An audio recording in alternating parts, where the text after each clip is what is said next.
Caleb Morgan knew the smell of death the way other men knew the scent of tobacco or fresh-cut timber. It had seeped into his bones at Antietam, where 23,000 souls departed the earth in a single September day, their blood turning the creek into something that ran thick and dark for hours after the guns fell silent. He had breathed it deep at Gettysburg, dragging what remained of his friends across fields that squelched beneath his boots, the July heat accelerating decay until the sweetness of it coated his tongue and refused to leave for weeks. And now, at 48 years old, he smelled it again in the small farmhouse where his wife Margaret had stopped breathing on a Tuesday night, where his son Thomas had followed 3 days later, and where Rebecca, 12 years old, with her mother's blue eyes and a laugh that could fill any room, had held on for a week before her hand went limp in his. 6 months had passed since he'd laid them to rest behind the house. 6 months of moving through his days like a man already buried, tending to land his father had spent a lifetime cultivating good Montana soil that could grow wheat and corn and the kind of future that families built dreams upon. But there was no family left to dream, just him.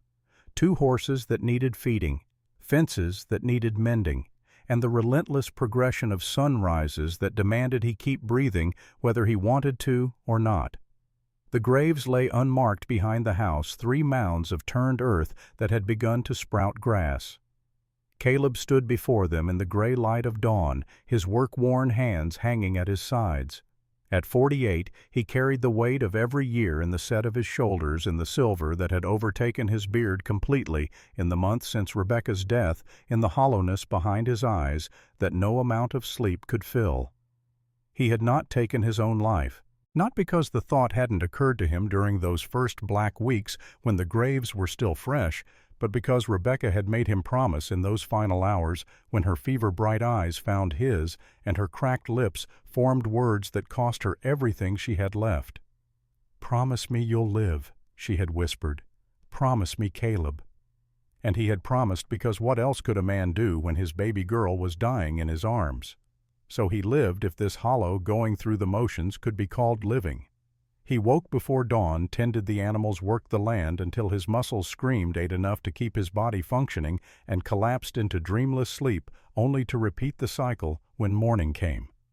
The folks in the nearest settlement, 2 days' ride to the southeast, had stopped trying to draw him out months ago. They called him Old Morgan the Ghost, now or so he'd heard from the supply trader who passed through quarterly. Caleb didn't mind. Being a ghost was easier than being a man who'd watched everyone he loved slip away while he stood helpless. He turned from the graves and walked toward the barn where work waited. Work was all that remained.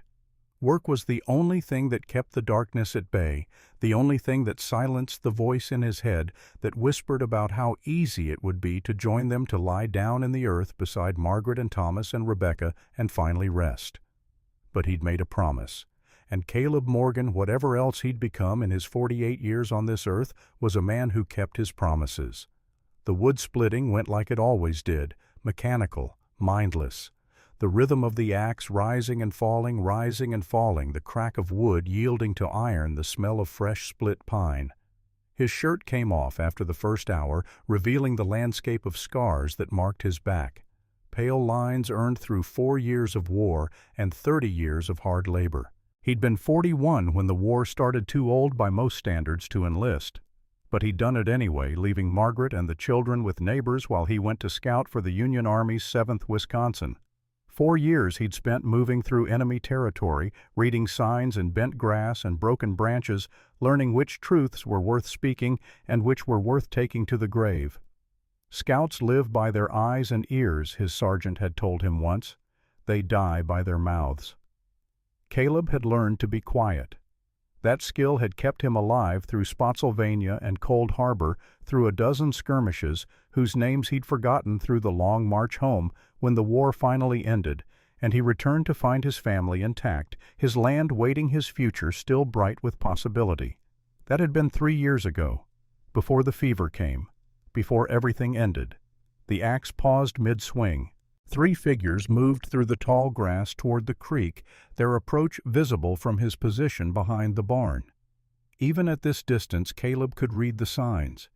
The way they supported each other spoke of injury and exhaustion. The way they kept glancing back over their shoulders told him they were being hunted. And the way they moved, pushing forward despite obvious pain, said they were losing the race. He set the axe down carefully. His hand drifted toward the Henry repeating rifle leaning against the barn wall. 16 shots of lever-action firepower that had kept him alive through 2 years of scouting. Then he stopped himself. These weren't raiders. They weren't thieves looking to take what little he had left. They were prey. And somewhere behind them predators followed. Caleb stepped out of the barn's shadow to get a better look, making himself visible. Let them see him. Let them make the choice of whether to approach or flee. They saw him at the same moment he cleared the shadow. The one in front moved with blurring speed, shoving the other 2 behind her. Her hand came up with a knife that caught the afternoon light, the blade longer than a man's hand and wickedly sharp. She held it like someone who knew exactly how to use it, aimed at the center of his chest. Lakota. The realization clicked into place as he took in the details. The style of their clothing, the way they wore their hair, the patterns worked into the leather of their garments. These were Lakota women, a long way from any reservation, bleeding and desperate on his land. Caleb raised his hand slowly, palms out, fingers spread. The universal gesture of peaceful intent. He made no move toward his weapon, kept his body relaxed, despite the knife pointed at his heart. 30 feet of dry grass and mutual suspicion lay between them. The leader's face was all sharp angles and harder edges framed by long dark hair partially bound with leather cord. A scar ran from her temple down her left cheek, old and healed to a pale line that spoke of violence survived. But it was her eyes that held him frozen in place. Brown so dark they were nearly black, deep as wells without bottoms, containing a kind of darkness he recognized instantly. He saw those eyes every morning in his shaving mirror. She was studying him with the same intensity, reading his stance, his clothing, the calluses on his hands, the rifle he hadn't reached for. Calculating threat levels, escape routes, the odds of survival if this went wrong. He knew the process because he did it himself, had done it 1,000 times during the war, when a wrong assessment meant death. The 2 behind her were younger. One had cloth wrapped around her thigh, soaked through with blood that dripped steadily onto the grass. The other, barely more than a girl, leaned heavily against her sister, favoring her left side in a way that suggested cracked ribs or worse. All 3 of them would die if they didn't get help, and help in this empty stretch of Montana territory meant him. Caleb took one slow step backward, moving toward the well. The leader's eyes tracked him with predatory focus, the knife unwavering despite the obvious tremble of exhaustion in her arm. He reached for the bucket, moving deliberately, showing her each motion before he made it. Drew water, set the bucket on the ground between them, stepped back again. The youngest one spoke urgently in Lakota words he couldn't follow, but whose pleading tone needed no translation. The leader's jaw tightened, but she didn't move. Seconds stretched into small eternities. Then the middle sister stumbled, her wounded leg finally giving out, and the decision was made by necessity rather than trust. "You come closer, you bleed." The leader's voice was rough and low, her English accented but clear. Caleb had heard worse threats delivered with less conviction. He gestured toward the house, then walked slowly in that direction, giving them space to follow or flee. He didn't look back. Didn't need to. He could feel the weight of 3 sets of eyes on his spine, measuring every step for signs of deception. When he reached the door, he opened it wide and stepped inside immediately, moving to the far side of the room, making space, showing them he understood the terms. Long moments passed. The rectangle of afternoon light falling through the doorway remained empty. Then shadows crossed the threshold. The leader entered first, knife still ready, eyes sweeping the single room with trained precision. She counted exits: front door, window on the west wall, door to the back room. She identified weapons: his Colt Navy revolver hanging on the wall, the hunting knife on the table, the ammunition box on the shelf. She calculated distances: 12 feet from her to him, 8 feet to the door, 15 feet to the nearest weapon she could use besides her own blade. Only when she'd completed her assessment did she allow the other 2 inside. They moved as a unit, the wounded one supported by the youngest, the leader protecting both from behind. The middle sister collapsed into the chair near the table, her injured leg stretched in front of her face, gray with pain she was too exhausted to hide. The youngest helped her sister, then looked at Caleb with something less than hostility and more like desperate hope. But it was the leader who held his attention, the one he couldn't quite look away from, even knowing that staring at a woman with a knife was generally poor judgment. She stood between him and her sisters like a wall of flesh and fury, swaying slightly on her feet, but refusing to show weakness. The blood dripping from her shoulder had soaked through her sleeve, and more was seeping from a wound on her forearm that she seemed not to notice. Water, not a request.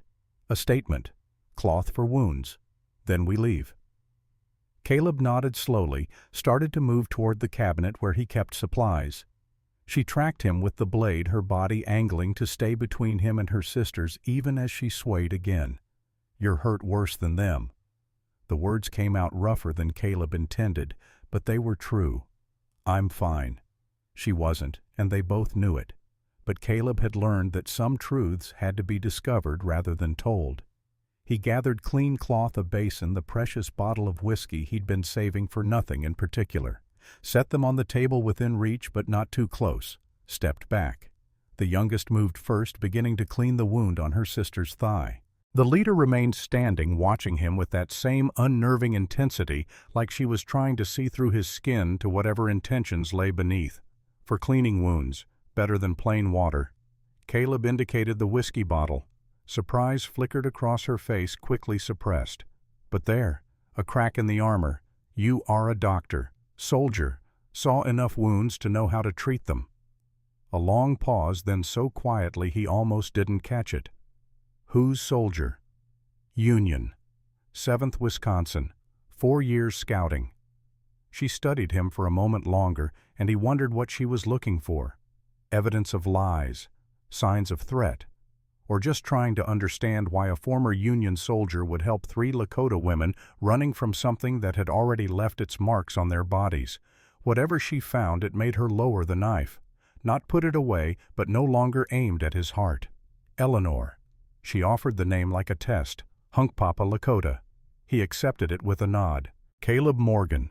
This is my land." Something dark crossed her face at his words, gone before he could identify it.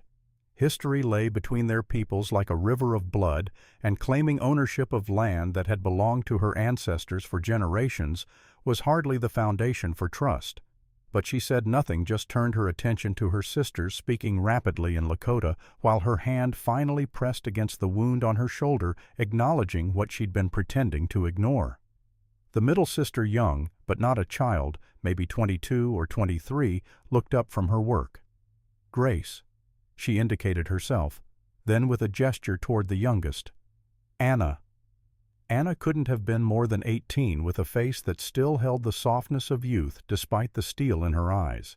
She nodded at Caleb but didn't speak, her attention focused on bandaging her sister's leg with surprising skill. "The room in back," Caleb offered. "Clean beds, door locks from inside." Eleanor's eyes narrowed. "Why? So you can sleep without that knife in your hand?" Her laugh was brief and bitter, holding no humor at all. "I sleep with this knife every night. Then at least you can rest without wondering if I'll try the door." She considered this, weighing his words against experience, trust against survival instinct, whatever calculation she ran. The result made her shoulders drop a fraction of an inch. The first real crack in her armor since she'd walked through his door. "We stay tonight. Tomorrow we leave." He nodded, didn't argue. Tomorrow was a lifetime away when people were bleeding in your house. Night fell like a curtain over the Montana landscape, and Eleanor didn't sleep. She sat with her back against the locked door of the small room, the knife across her lap, listening to every creak of wood and shift of wind. Anna had fallen asleep almost immediately, her young body surrendering to exhaustion despite her mind's protests. Grace drifted in and out, her bandaged leg throbbing with each heartbeat, occasionally whimpering in her sleep. But Eleanor remained vigilant because the last time she trusted the mercy of a stranger, her cousin had paid for that mistake with her life. The memory came unbidden, as it always did in dark, quiet moments. Autumn 2 years ago. a trading post near their winter camp. A man named Jonathan Wright, who worked there, white-skinned and soft-spoken with a smile that seemed genuine and patience that seemed real. He wanted to help, he said, wanted to bridge the gap between their peoples, wanted to be a friend. Clara had believed him, 19 years old with a trusting smile and eyes full of hope that the world hadn't yet managed to extinguish. She'd believed every word, and Eleanor, older and supposedly wiser, had believed too.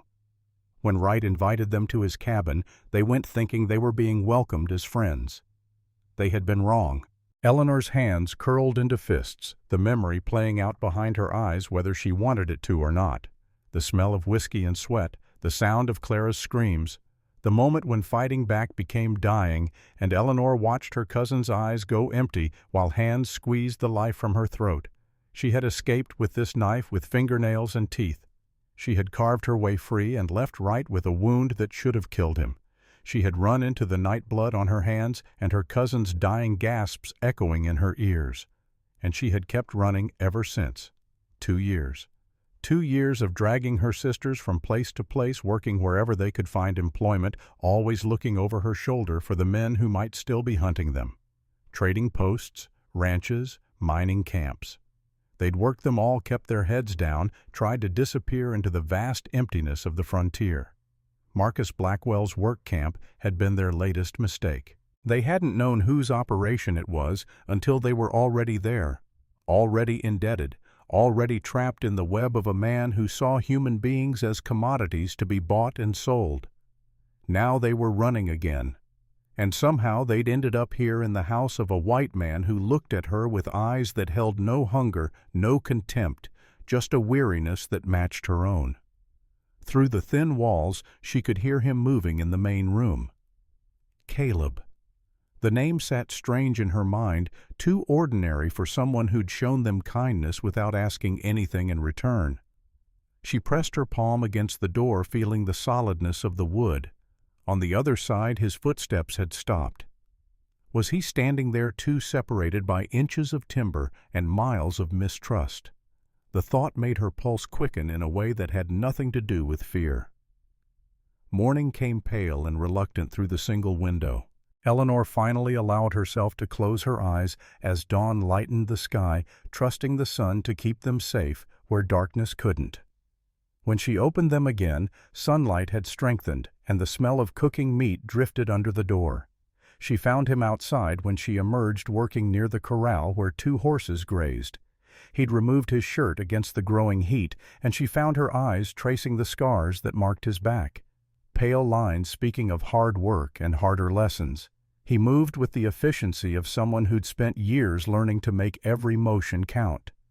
Grace came to stand beside her, leaning on a makeshift crutch fashioned from a branch. "He's not what I expected." Grace's voice was quiet, thoughtful. "What did you expect?" "I don't know. Something worse." Grace's eyes held questions she was too wise to ask aloud. "What do we do now?" Before Eleanor could answer, dust rose on the northern horizon. Riders, at least 7, maybe more, moving with the purposeful pace of hunters tracking prey. Eleanor's blood ran cold. Caleb had seen them too. He was already moving toward the barn, pulling on his shirt, his hand reaching for the rifle that was never far from his side. When their eyes met across the yard, no words were necessary. The hunters had found them. They came in like they owned the world. 7 riders stopping at the edge of Caleb's property with the confidence of men accustomed to being feared. The leader dismounted slowly, making a show of his lack of concern. Tall, broad-shouldered, with a neatly trimmed black beard and eyes the color of gray steel. Caleb recognized the type immediately. He'd fought under them, fought against them. Men born with the certainty that the world belonged to them and everyone else was just a tool to be used. Officers who sent other men to die while they watched from safe distances. Plantation owners who called human beings property without a flicker of conscience. The war had been full of them, and apparently the frontier was too. "Good afternoon." The man's voice carried the honey drawl of the Deep South. "I'm looking for some lost property." Caleb stood on the porch, the Henry repeater held loose but ready in his hands. "No lost property here." Those gray eyes swept across the farm. Barn, corral, well, house, assessing, calculating, pricing merchandise. 3 Lakota women ran from my work camp 3 days ago. A smile that didn't reach his eyes. They owe me money and time. Like I said, nothing here belongs to you. The man tilted his head, studying Caleb like an interesting insect. My name is Colonel Marcus Blackwell. Perhaps you've heard of me. He had. Blackwell ran one of the largest human trafficking operations in the territory, supplying labor to mines ranches anyone willing to pay the price. Most of that labor consisted of indigenous people, women and children taken from villages, men pressed into service from reservations. It was technically illegal, but out here the law was whatever men with guns decided it was. I've heard Blackwell is a dirty name in these parts, glad to finally put a face to it. The air froze solid. Blackwell's men, a mix of thugs and mercenaries, shifted their hands toward their weapons, but Blackwell raised a hand signaling them to stop. His smile widened, though his eyes had narrowed to slits. You're funny, friend, but humor has limits. He stepped forward. 3 women. One of them left my brother with a memorable scar before she ran. He paused, letting that word hang in the air. Brother. Caleb filed the information away. So this wasn't just about lost property. This was personal. Your brother should have learned to keep his hands to himself. Something ugly flickered across Blackwell's face there, and gone like lightning. You're making a mistake, Morgan. This land isn't that big, and we're very patient. Caleb raised the rifle barrel, pointing it at Blackwell's chest. You can turn around and ride out the way you came, or you can die right here. Your choice. Blackwell looked at the rifle, looked at Caleb, calculated. He was evil, but he wasn't stupid. A Henry repeater could fire 16 shots in succession, enough to drop every one of them before anyone got a shot off in return. This isn't over. He backed toward his horse. We'll meet again, and when we do, I won't be asking. He mounted up, looked down at Caleb one final time with eyes that promised pain, then wheeled his horse around. His men followed, disappearing into a cloud of dust as the afternoon sun began its descent toward the western mountains. Caleb didn't lower his rifle until they'd vanished from sight. They'll be back. Eleanor's voice came from behind him. She'd emerged from the house at some point during the confrontation, knife in hand, positioned to fight if necessary. I know. Neither do I. She studied him with those dark eyes, and something shifted in her expression. Not trust, not yet, but perhaps the first stirring of it. You didn't have to do that. Didn't have to put yourself between us and them. No. He finally lowered the rifle. But I did, and I'd do it again. Why? It was the question she'd asked before, and he still didn't have a good answer. Or maybe he did, but it was too raw to speak aloud. That he'd spent 6 months dying slowly in the shell of his former life. That helping them was the first thing that had made him feel alive since the fever took everything he loved. That sometimes a man needed a cause worth fighting for, especially if it wasn't his fight to begin with. Because some things are worth standing for, and some men are worth standing against. Night brought shadows and secrets.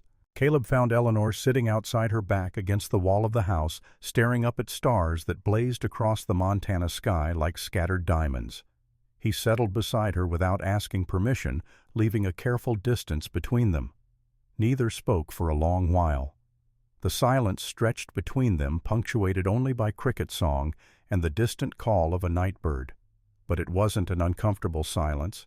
It was the quiet of 2 people learning to exist in each other's space without the need for words. They called him Wright.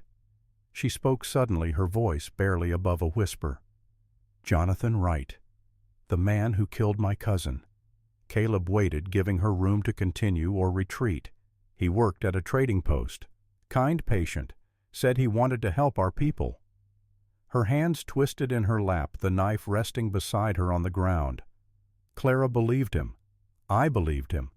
When he invited us to his cabin, we thought we were being welcomed as friends. She stopped jaw-working as she fought for control. When she continued, her voice had gone flat, the way people sound when describing horrors too vast for emotion. They strangled her because she fought back, because she wouldn't just submit. A pause. I watched her die because I was too weak to save her, too trusting to see the trap until it had already sprung. That wasn't your fault. The words came out rougher than Caleb intended. I led her there. You believed someone who lied. That's not the same as pulling the trigger. She turned to look at him, and in the starlight he could see tears she was refusing to let fall. How do you know? How do you know the difference between believing and being a fool? You don't. Not until after. He met her gaze steadily. But giving up on trust entirely, that's just another kind of dying. Something cracked in her expression. She reached out her hand, covering his where it rested on his knee. The touch was electric. Not romantic, not yet, but something raw and necessary. Two people reaching across their respective damage to find each other. Richard Blackwell, Marcus's brother, the one who strangled Clara while I was forced to watch. Pause. Wright was just the bait, the spy. He worked for the Blackwells. But Richard was the one who killed her. She said it quietly. The scar on his face I gave him that when I escaped. I thought the wound would kill him, but it didn't. No. And now he's hunting me. Them both. Marcus for his business, Wright for his pride. She gripped his hand tighter. You've put yourself in the middle of a war that isn't yours, Caleb Morgan. Maybe. He didn't pull away. But maybe I needed a war. Something to fight for besides just getting through another day. They sat like that, hands joined, silent, stretching until the night grew cold enough to drive them inside. But even as they parted, even as she retreated to the room with her sisters, Caleb felt the ghost of her touch burning against his skin. And he knew with absolute certainty that whatever happened next would change everything. Dawn arrived blood red over the mountains, painting the sky in shades of warning. Caleb was already outside watching the eastern horizon lighten when the visitors appeared from the west. At least a dozen riders, maybe more, moving with the silent discipline of warriors rather than the careless arrogance of Blackwell's men. The leader dismounted first, an older man, perhaps 60 or beyond, with silver-streaked hair bound in traditional fashion and a face carved by decades of sun wind and hard decisions. He moved with the strength of someone who had been a warrior all his life and saw no reason to stop now. Eleanor emerged from the house, her sisters behind her. When she saw the old man, her spine straightened and her expression shifted to something complicated. Recognition, weariness, and an old grief all tangled together. They spoke in Lakota, rapid exchanges that Caleb couldn't follow, but whose emotional weight needed no translation. The old man gestured toward the riders, toward Eleanor, toward the house. His voice carried authority without aggression, the tone of someone accustomed to being heard. Eleanor's responses grew sharper, her hand movements quick and emphatic. An argument unfolding in a language he didn't speak about, stakes he was only beginning to understand. Finally, the old man turned to Caleb and spoke in slow, careful English. You are the one who gave them shelter. I'm the one who doesn't like men like Blackwell. Those ancient eyes studied him. Not just his face, but the way he stood, the way he held his weapon, the way he didn't back down before 20 warriors. You have fought, not a question, in the war, since. For whom? Union Army 7th Wisconsin, 4-year scouting. Something flickered in the old man's expression. Respect, perhaps, or at least recognition. Scouts live by their eyes and ears, die by their mouths. A pause. You are alive. I learned to be quiet. The old man nodded once as if Caleb had passed some kind of test. I am Samuel Ironwood. I fought beside Eleanor's father in many battles. When he died, I swore to protect his children. Those weathered eyes moved to Eleanor. She has been running for 2 years. Running from Blackwell, running from duty, running from everything she was born to be. Grace translated quietly for Caleb's benefit, though her words were clearly meant for Eleanor too. He says our father wanted Eleanor to lead our people. The Council of Elders has been waiting for her to return, and she doesn't want to. She doesn't think she can. Grace's voice was soft with understanding. She carries too much guilt. About Clara, about failing to protect us. She believes she's not worthy of leading anyone. Caleb looked at Eleanor standing rigid before Samuel, defending choices she wasn't sure were right against expectations she'd never asked for. He saw in her posture the same weight he'd carried since the fever took his family. The crushing certainty that you should have done more, been more, saved the people you loved, instead of standing helpless while they slipped away. What happens now? He asked the question to Samuel, but his eyes never left Eleanor. Blackwell will return, not with 7 men. More. He has sent word to his other camps gathering forces. How many? 25, perhaps 30. The math was simple and brutal. 30 men against Caleb, 3 women, and whatever force Samuel had brought with him. The odds weren't good, but Caleb had faced worse odds before. At Spotsylvania, where his scouting squad had stumbled into a Confederate patrol and only 3 of them had walked away. At Cold Harbor, where the Union had lost thousands in minutes and surviving was more luck than skill. He'd learned that odds were just numbers, and numbers didn't account for terrain determination or the willingness to die rather than surrender. You came to take them back, to your people. I came to protect them, wherever they are, whatever they choose. Samuel's gaze held steady. Even if what she chooses is to stay here. The old warrior was silent for a long moment. When he spoke, his voice had softened with something that might have been resignation. Her father would want her to lead. But her father is dead, and the daughter he raised was taught to make her own decisions, even when they were wrong. He signaled to his warriors, and they began making camp just beyond the creek, close enough to help, far enough to respect Caleb's boundaries.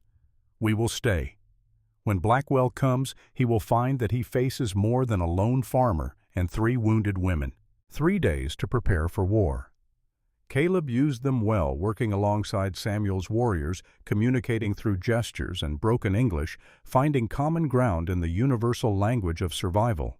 They dug shallow trenches around the property's perimeter, not deep enough to stop charging horses, but enough to make them stumble. They reinforced windows with salvaged lumber, created firing positions behind the well, and woodpile mapped escape routes through the hills to the north. Eleanor watched from a distance, at first helping Grace regain strength and mobility as her leg wound healed.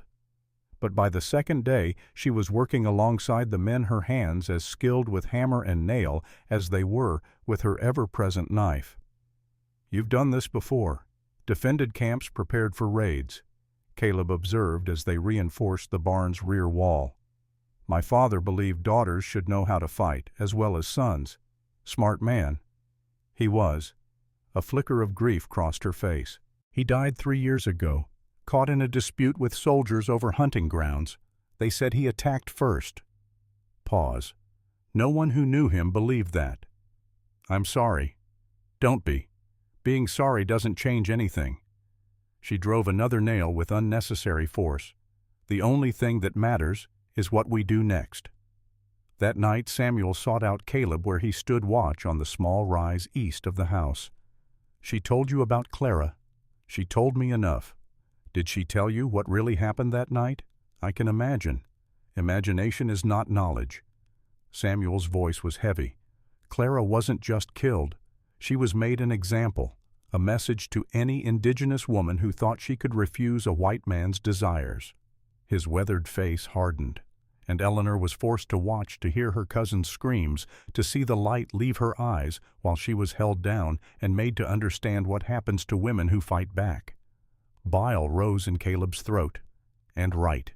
She wounded him badly. Left him for dead. Samuel shook his head. But the Blackwell family has money. Doctors. He survived, and he's been hunting her ever since. This isn't just about Marcus's business. No. This is blood feud. Family honor. The Blackwells won't stop until Eleanor is dead.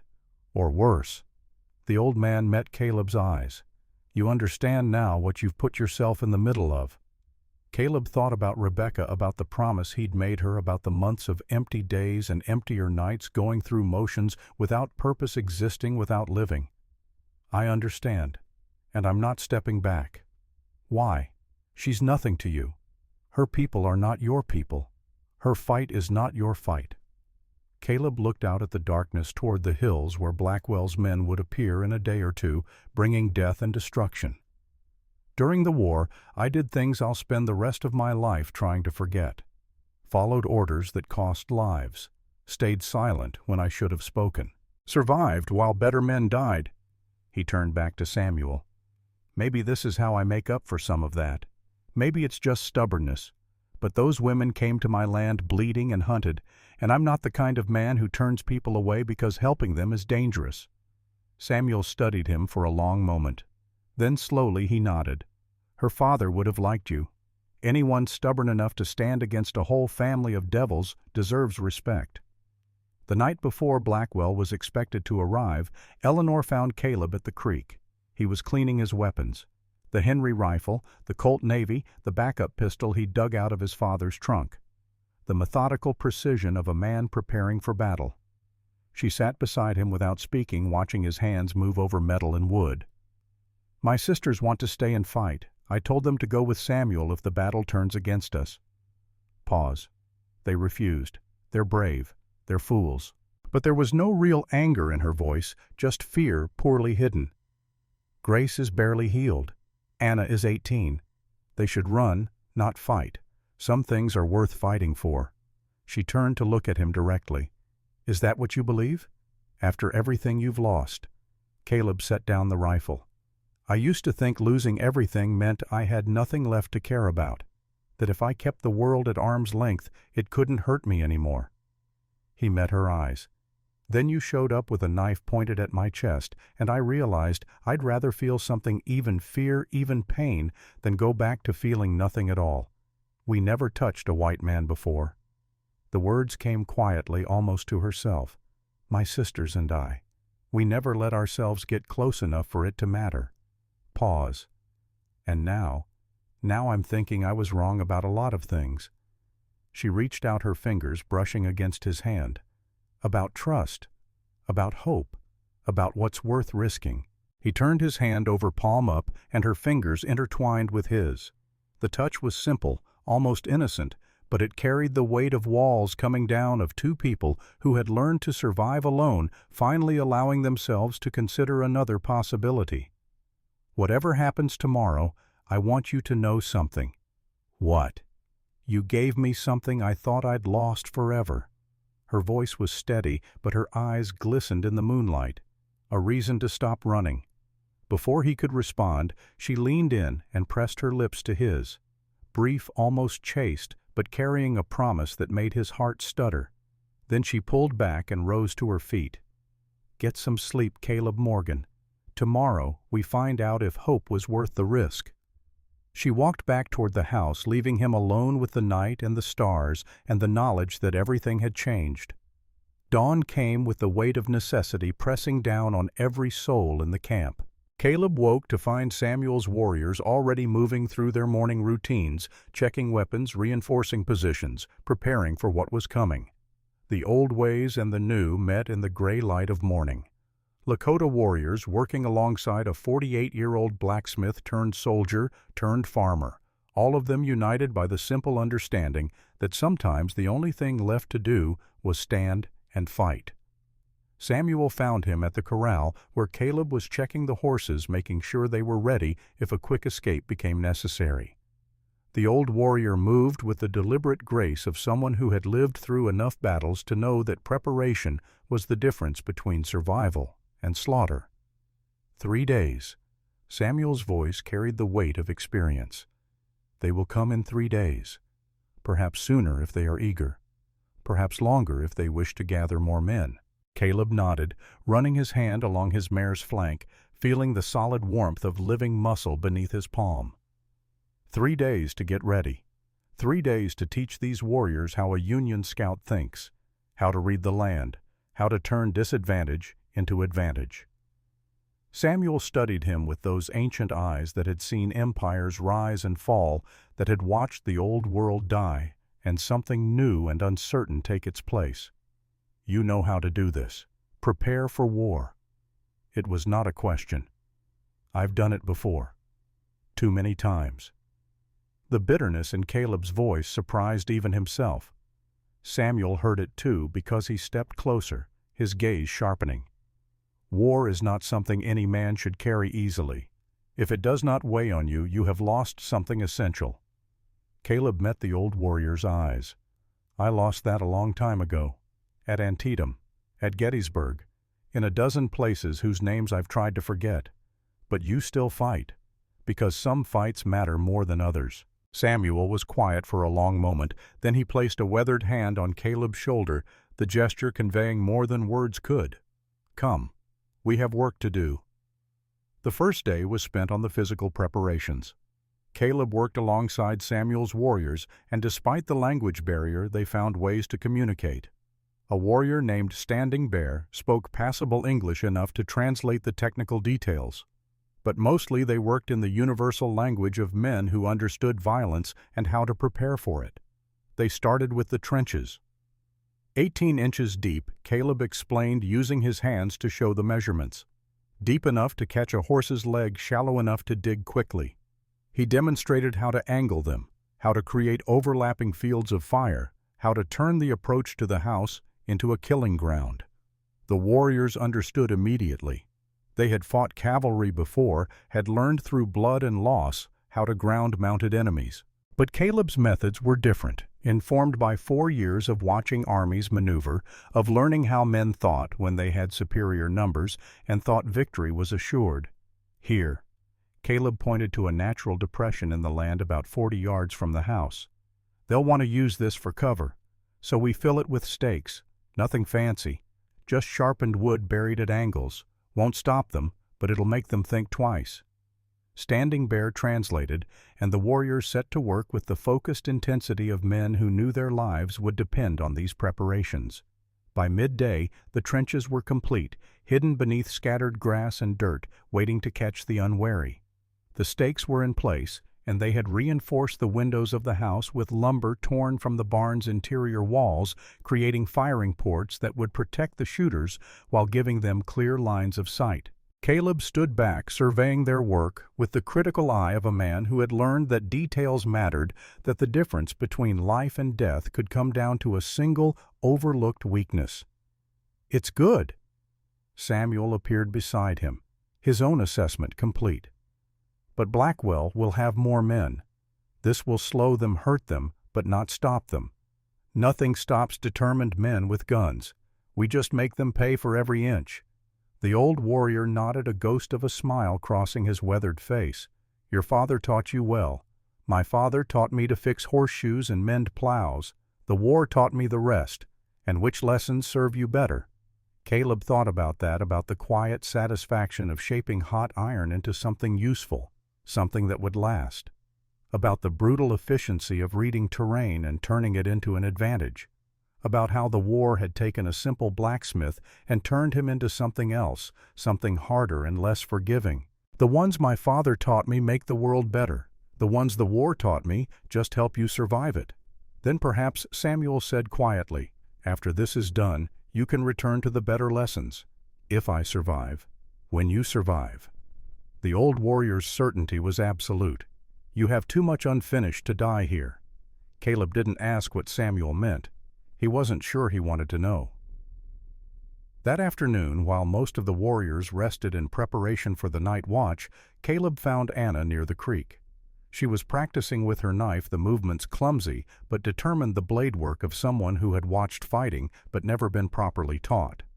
He watched her for several minutes before making his presence known, noting the mistakes, the openings she left, the way she telegraphed her strikes.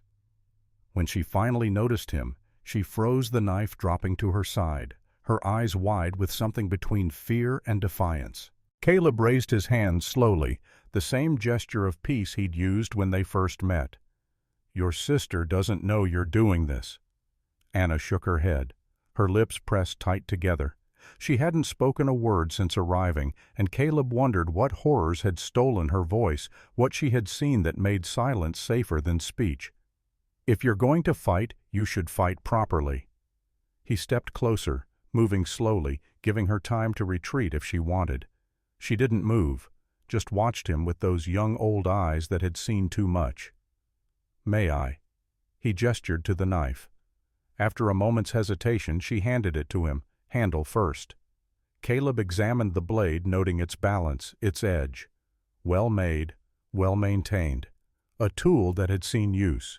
This is a good knife, but the way you hold it, you'll get yourself killed.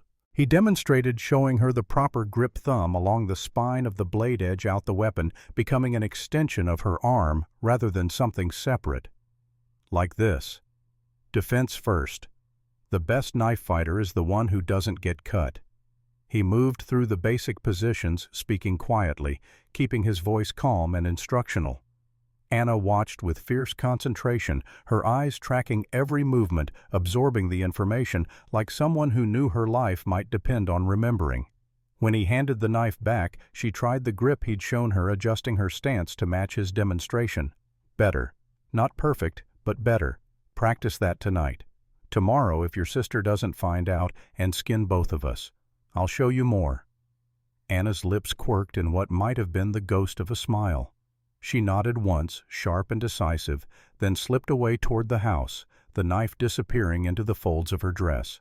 Caleb stood alone by the creek, wondering what kind of world it was where 18-year-old girls needed to learn how to kill to survive. Then he remembered the war, remembered boys younger than Anna lying dead in muddy fields, and realized the world had always been this way. He'd just been fortunate enough to forget for a while. The second day brought different work. Grace emerged from the house, her legs still bandaged, but bearing weight better, and set up what she called her healing station in the back room. She organized supplies with the efficiency of someone who had done this before, laying out clean cloth, preparing poultices, boiling water, and setting it aside in sealed containers. Caleb watched her work for a moment, impressed by the quiet competence, the way her hands moved with certainty even when her face showed pain. You've tended wounded before, many times. Grace's voice was soft but steady. Our people have been at war for generations. Someone has to learn to put the pieces back together. Your sister said you have a gift for it. Grace looked up from her work, and for a moment Caleb saw something in her eyes that made him think of the stories he'd heard during the war about women who could sense death coming, who knew before anyone else when a wounded man would live or die. I feel things. She said it simply, as if commenting on the weather. When someone is dying, I know. When death is near, I can taste it in the air. Can you feel it now? She was quiet for a long moment, her head tilted as if listening to something only she could hear. Yes, death is coming. But whose death I cannot say. The certainty in her voice sent a chill down Caleb's spine. The second day was also when Caleb and Eleanor found themselves working together on the barn's rear wall, reinforcing the structure against gunfire. They worked mostly in silence, falling into an easy rhythm that required no words, just the understanding of shared purpose. You were a blacksmith, before the war. Eleanor's statement came after nearly an hour of quiet work. How did you know? The way you handle tools, the way you check your work. My father knew a blacksmith once. You moved the same way. Caleb ran his hand along the beam they'd just secured, checking for weak points. My father's trade. I learned it young. Thought I'd spend my life at the forge. But the war came. The war came. And when it was over, I came back to the farm. Thought the forge work was behind me. Do you miss it? He considered the question. Thought about the satisfaction of shaping metal, of taking raw iron and turning it into something useful and lasting. Sometimes. There's honesty in that work. You heat the metal, you shape it, you can see exactly what you've made. War isn't like that. You never really know what you've built until it's too late to change it. Eleanor was quiet, and when Caleb looked over, he found her watching him with an expression he couldn't quite read. You think too much for a farmer. I had a lot of time to think. 6 months of nothing but thinking, about your family. It wasn't a question, but Caleb answered anyway. About how I should have seen the fever coming sooner, should have gotten them to a doctor, should have done anything other than stand there and watch them die. The guilt in his voice was raw, undisguised. My wife first, then my son. He was 18, strong as an ox. Should have survived, but the fever took him anyway. And then Rebecca. He stopped, his throat tight. She was 12, made me promise I'd keep living, and I did. But I'm not sure what I promised her because this isn't living, it's just not dying. Eleanor set down her hammer, turning to face him fully. When Clara died, I made myself a promise that I would never let anyone close enough to hurt me again, that I would keep my sisters safe and keep everyone else at a distance. She paused. You're the first person who's made me wonder if that promise was a mistake. The honesty in her words hung between them like something fragile and precious. I'm twice your age. You're 48. I'm 28. That's 20 years, not twice. A pause. And I've seen enough of the world to know that age doesn't mean much when you're trying to survive it. Caleb wanted to argue, to list all the reasons this was complicated, all the ways it could go wrong. But looking into her eyes, seeing the determination there, the hope that she was trying so hard not to show, he found he didn't have the heart for it. When this is over, she agreed. We'll figure out what comes next. That evening, as the sun set in streaks of red and gold, Samuel found Caleb again. The old warrior carried something wrapped in cloth, and there was a gravity to his bearing that spoke of ceremony, of significance. Walk with me. They moved away from the camp up to the small rise where Caleb had stood watch the night before. From here you could see for miles in every direction the land rolling away in waves of grass and stone, beautiful and harsh and unforgiving. Samuel unwrapped the cloth, revealing what lay inside. A long knife, its blade darker than steel, its handle wrapped in leather worn smooth by decades of use. This belonged to Eleanor's father. He gave it to me the night before he died, asked me to keep it safe until his daughter was ready to lead. The old warrior held it up, letting the last light of day catch the blade. But she is not ready, may never be ready. She carries too much weight, too much doubt. He turned to Caleb. So I give it to you instead. Caleb stepped back, shaking his head. I can't take that. It belongs to her people, to her family. It belongs to whoever will stand in the fire when others run, to whoever will fight for what matters even when the cost is high. Samuel pressed the knife into Caleb's hands. Eleanor's father was my brother in all but blood. We fought together, bled together, buried our dead together. And before he died, he asked me one thing: to make sure his daughters were protected, to make sure they had someone who would stand for them when the world tried to grind them down. The old warrior's eyes were bright with unshed tears. I have tried. For 3 years I have tried. But I am old, and the world is changing in ways I do not understand. Eleanor runs from leadership because she does not trust herself. Her sisters follow because they have no other choice. He gripped Caleb's shoulder. But you stand not because you must, but because you choose to. That is the difference between duty and honor, between obligation and love. Caleb looked down at the knife in his hands, feeling the weight of it, the history. What do you want from me? Help her see what she could be. Help her understand that the mistakes of the past do not define the possibilities of the future. A pause. And if you do not survive the coming battle, at least die knowing you gave her something worth living for. The words settled over Caleb like a benediction and a burden all at once. That night Samuel told the full story of what had happened to Clara. Not the sanitized version, not the brief facts that Eleanor had shared, but the complete horror of it. He told it in the way of his people as a story that needed to be witnessed and remembered, because to forget such things was to dishonor the dead. He told how Clara and Eleanor had gone to Jonathan Wright's cabin, trusting in his offers of friendship. How Wright and 2 other men had been waiting. How they had held Eleanor down and forced her to watch as they made an example of Clara, strangling her slowly, while they explained in precise detail what would happen to any indigenous woman who refused the advances of white men. How Wright had told Eleanor that she was next, that he would do the same to her sisters if she ever spoke of what had happened.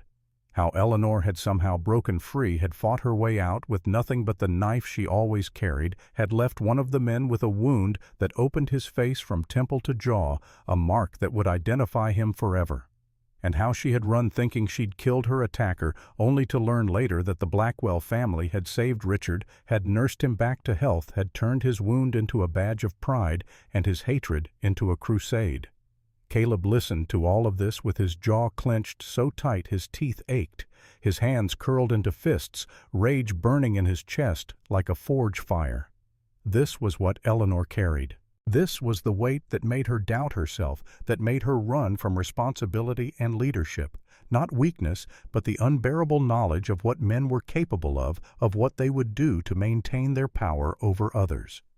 When Samuel finished, the old warrior looked at Caleb with eyes that held centuries of grief.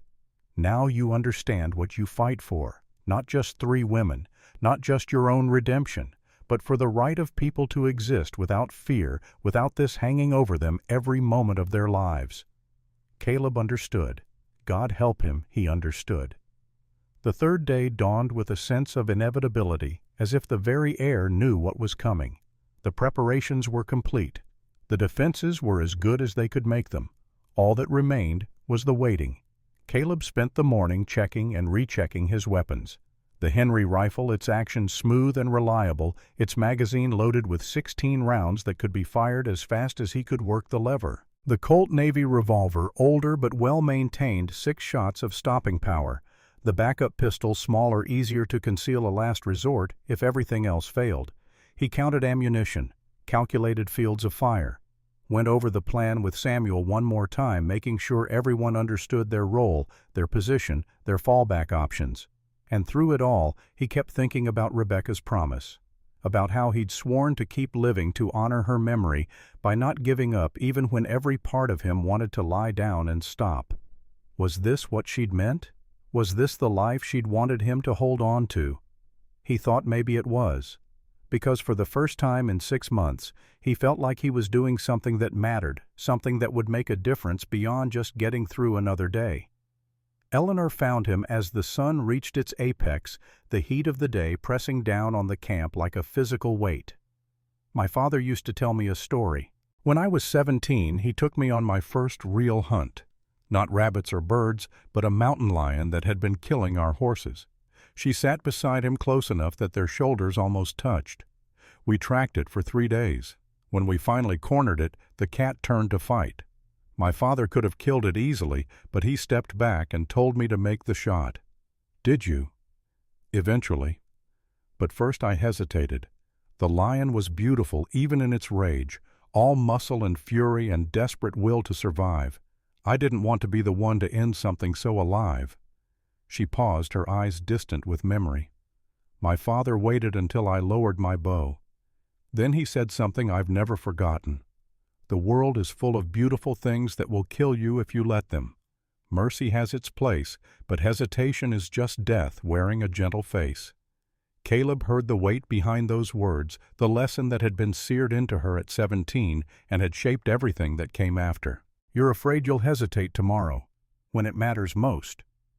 I hesitated at Wright's cabin. Let him live because killing him seemed too permanent, too final. And now he's out there somewhere, gathering men planning to finish what he started. She turned to look at him. What if I hesitate again? What if someone dies because I wasn't fast enough, wasn't hard enough, wasn't willing to do what needed doing? Caleb took her hand, feeling the calluses, the strength, the tremor she was trying to hide. You won't hesitate. I've seen you fight. When the moment comes, you'll do what needs to be done. How can you be so sure? Because you're not fighting for pride or revenge. You're fighting for your sisters, for the people who depend on you, for the chance to build something better than what you've been running from. He squeezed her hand. That kind of fight doesn't leave room for hesitation. She leaned into him, resting her head against his shoulder, and they sat like that as the sun began its descent. Two people who had found each other in the darkness, trying to believe that tomorrow they might still be alive to see what came next. That night, Caleb didn't sleep. None of them did. They sat in vigil, warriors and farmer alike, watching the darkness, listening for the sound of approaching horses, knowing that when dawn came, everything would change. Samuel spoke quietly to his warriors in Lakota, words of encouragement and preparation. Grace tended to last-minute details in her healing station, making sure everything was ready for the wounded that would come. Anna sat near the window, her knife in her lap, the lessons Caleb had taught her running through her mind. And Eleanor stood on the porch, looking out at the land that had become their battleground, her hand resting on the knife that had saved her life once and might need to again. Caleb joined her there, neither of them speaking, just standing together in the darkness, drawing strength from each other's presence. When the first gray light of dawn began to touch the eastern sky, Caleb felt something shift in the air, a tension, a gathering like the moment before lightning strikes.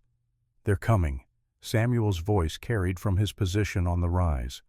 Caleb looked at Eleanor, saw his own determination reflected in her eyes. "Then we make them pay for every step." She nodded, drawing her knife. "Every step." Dawn arrived blood-red over the mountains, painting the sky in shades of warning and promise. Caleb stood on the porch, the Henry rifle in his hands, watching the eastern horizon lighten. Behind him the camp stirred with the quiet intensity of warriors preparing for battle. Eleanor emerged to stand beside him, her hair bound back in the traditional style for combat, the knife at her waist and the pistol he'd given her from his father's collection hanging heavy at her hip. She looked older than 28, aged by responsibility and the weight of what was coming. Samuel's scouts returned just as the sun cleared the mountains.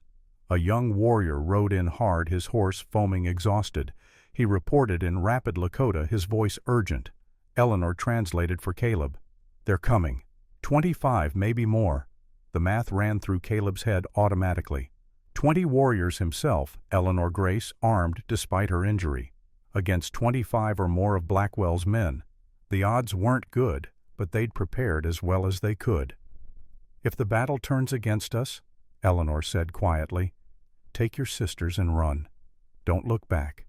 Don't try to save anyone who can't be saved." Caleb looked at her, saw the fear beneath the determination. "I don't make promises I might not keep. Then make this one. Because if you die here, everything we fought for dies with you." She gripped his arm. "Promise me, Caleb. Promise you won't throw your life away in some foolish attempt at heroism."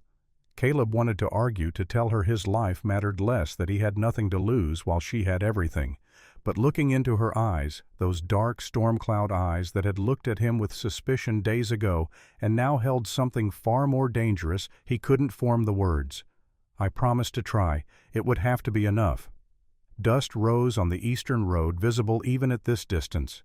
Caleb could make out individual riders, now count them. 25. No more. 27.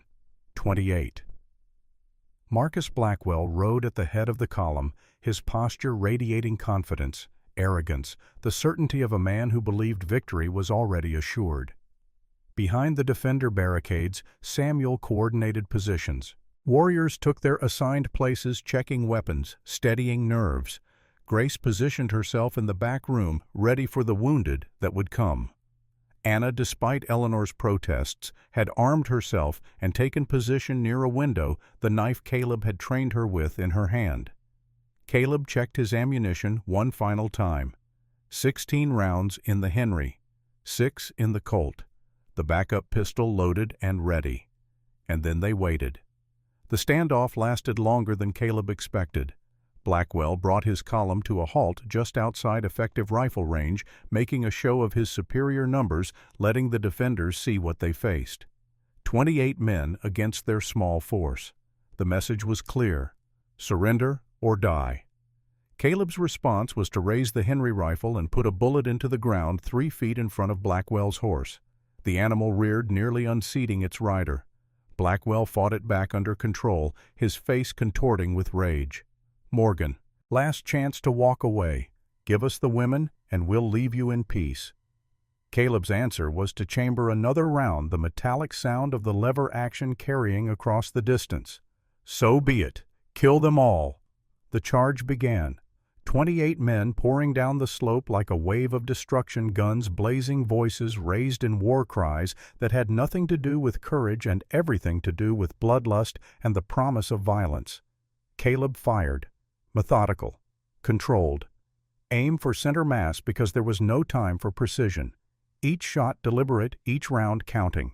The Henry sang its deadly song, and with each pull of the trigger a man fell or dove for cover. Beside him, Eleanor fired her pistol with surprising accuracy, her shots measured and deliberate. Samuel's warriors loosed arrows and bullets in disciplined volleys, making the attackers pay for every inch. But they kept coming, too many of them, a tide of violence that no single rifle could stem. The first attackers reached the hidden trenches and stumbled, horses and men going down in a tangle of limbs and screaming. More fell to rifle fire as they fought to regain their footing, but others made it through, dismounting to advance on foot, using fallen horses and dead companions as cover. A bullet struck the barricade inches from Caleb's head, spraying splinters. Another caught one of the warriors in the shoulder, spinning him back with a cry of pain. Somewhere to the left, Anna screamed as a ricochet grazed her arm. "Fall back to the house, fighting withdrawal." Samuel's command cut through the chaos. They retreated in good order, covering each other, making the attackers pay for every step. Among the last to enter the house, laying down suppressing fire until Eleanor grabbed his arm and physically dragged him inside. The door slammed shut. The windows were already barricaded. They were trapped, but at least they were trapped together. "How many did we get?" Caleb asked, breathing hard. 7, maybe 8. Samuel's face was grim. Not enough. Through the gaps in the barricades they could see Blackwell's remaining men taking positions around the house. At least 15 still standing. Too many to fight through, too many to hold off indefinitely.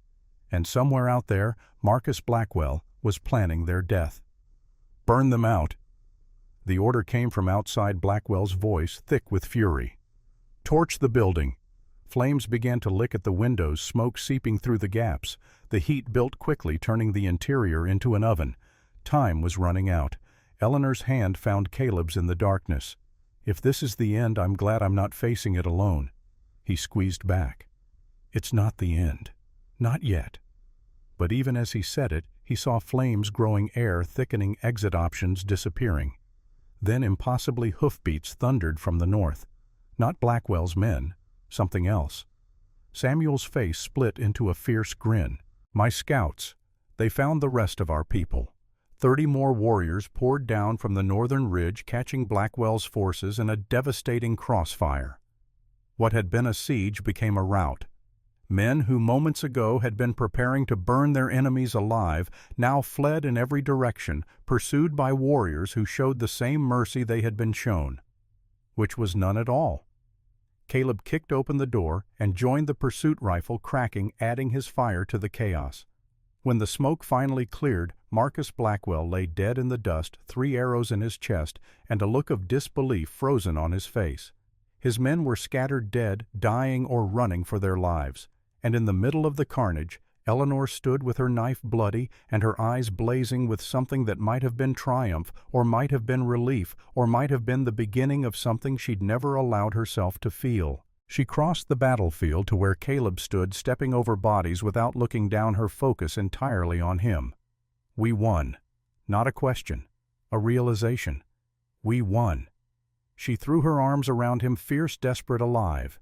He held her as the sun climbed higher and the smoke began to clear, and somewhere in the distance the survivors of Blackwell's army fled toward a justice that would eventually find them. The battle was over. But even as they stood there, victory settling over them like a blanket, Caleb felt something nagging at the edge of his awareness. He scanned the dead, counting faces, looking for one in particular. Samuel. Richard Blackwell. Is he among the dead? The old warrior shook his head. "I don't see him." Eleanor's face went pale. Marcus was the businessman. Cruel, but rational. Her voice dropped. "Richard is different. Something broken." Grace joined them, limping. "I feel it still. The storm. It's not over." She shivered, despite the summer heat. One head is dead, but the other remains. And somewhere out there, Caleb knew a wounded predator was gathering strength, preparing for one final strike. The rider appeared 3 days after the battle, when the dead had been buried and the wounded tended, when the camp had begun to settle into the uneasy peace that follows violence. He came alone, hands raised in the universal gesture of peaceful intent, riding slowly enough that every watching eye could track his approach. Caleb didn't recognize him at first. An older man, perhaps 50, with iron gray hair and a lean, weathered face marked by a scar that ran from his left ear down to his jaw, yellow-brown eyes that had seen too much and forgotten nothing. When he was close enough to speak without shouting, the stranger stopped his horse and looked directly at Caleb. "Caleb Morgan, we need to talk." Caleb's rifle didn't lower. "Start explaining. Name's Benjamin Hayes. You don't know me, but I know you." He paused, seeming to measure his next words carefully. "Spotsylvania, 1864. You were a scout. I was a sergeant in the same company." Memory stirred. A face younger and less scarred, but with the same distinctive eyes. A voice giving orders during a firefight that had left half their unit dead in a Virginia forest. And another memory darker. A farmhouse. A woman screaming. Men trying to break down a door while Caleb stood in their way, rifle-raised voice steady despite the fear. "I remember you. I remember what you wanted to do to that woman and her children." Benjamin's expression didn't change. No shame, no defensiveness, just acknowledgement. "I remember you stopping us. That's part of why I'm here. Because I know what kind of man you are." Eleanor's knife came up her body, tensing. "You work for Blackwell." Worked. Past tense. Samuel's warriors had formed a loose circle around the newcomer, cutting off any escape. Benjamin seemed unbothered by this. His hands still raised, his posture non-threatening despite the death that surrounded him. "Talk fast." Caleb's voice was flat. "And convince me why I shouldn't put a bullet in you right now. Because I have information you need. About Richard Blackwell. About what's coming." Benjamin's eyes moved to Eleanor. "And because there's a woman at Richard's camp. Lakota like you. Name's Dawn River. She's been there about 3 years. He hesitated. "She has a daughter, 5 years old. And if Richard marches on this farm, he'll use them both as leverage. Or worse." The words settled over the group like a cold wind. Eleanor's knife lowered slightly, her eyes narrowing. "Dawn River is my cousin, my aunt's daughter. I know." Benjamin met her gaze steadily. "And the child is mine." Understanding dawned cold in Caleb's gut. "You left them there. For 3 years. I tried to get them out twice. First time Marcus caught us at the border of the camp. Gave me a choice. Dawn goes back or the girl dies." Rolled into fists. Second time Dawn refused to come. Said if she ran, they'd hunt her forever. She wouldn't raise our daughter as a fugitive. Made me promise to keep working. Keep waiting until I found a way to free her that didn't end with both of them dead. Samuel spoke for the first time, his voice carrying the weight of judgment. "And now you come to us. After Marcus is dead. After the first battle is won. Convenient timing." Benjamin turned to face the old warrior. "Now I come because Richard is gathering men. Because he's planning something worse than what Marcus attempted. Because if I don't act now, I'll lose them both forever." He looked back at Caleb. "I know I haven't earned your trust, but Dawn and that little girl are innocent. They don't deserve to die because of what Richard is." The silence stretched. Caleb could feel the weight of every eye on him waiting for his decision. Finally, he lowered his rifle slightly. "Inside, under guard. You talk, we listen. Then we decide." They sat in the farmhouse, Benjamin on one side of the table, Caleb and Eleanor on the other, with Samuel and his warriors positioned at every exit. Grace and Anna listened from the back room, close enough to hear everything. Benjamin laid it out in precise detail. Richard's camp, half a day's ride west, lightly guarded while Richard was out recruiting. Maybe 10 people there now, mostly watching the merchandise, as Benjamin put it with disgust in his voice. Richard himself had been there yesterday, loading wagons, gathering supplies, planning something. What kind of planning? Caleb leaned forward. The kind that involves a lot of men and a lot of guns. He's sent word to every outpost, every contact he has, offering gold, promising revenge, calling in favors. Benjamin's weathered face was grim. He's not coming for his brother's business. This is personal. This is about her. He nodded toward Eleanor. About what she did to his face. About his pride. He won't stop until she's dead. Or he is." Eleanor's voice was cold steel. Benjamin studied her for a long moment. "There's something else you should know, about how he's been tracking you all this time." He paused as if gathering courage. "Jonathan Wright, the man from the trading post. He's been working with Richard for 2 years. Every time you thought you'd found somewhere safe, Wright was sending word to Richard, telling him where you were, what you were doing when you'd be vulnerable." Color drained from Eleanor's face. "Jonathan was kind to us, gave us work when no one else would. He was paid to be kind, to keep you close, to keep Richard informed." Benjamin's voice held something like pity. "The only reason you stayed free this long is Marcus kept telling Richard to wait, to be patient, that you'd come to them eventually." Eleanor's hands trembled. Not with fear, Caleb realized, but with rage so profound it radiated from her like heat. 2 years. Her voice was barely a whisper. "For 2 years I thought I was being careful, thought I was keeping my sisters safe, and the whole time they knew exactly where we were." Benjamin finished quietly. "Richard was playing with you, letting you run just so he could enjoy the hunt." Caleb moved to stand beside Eleanor, his hand finding hers.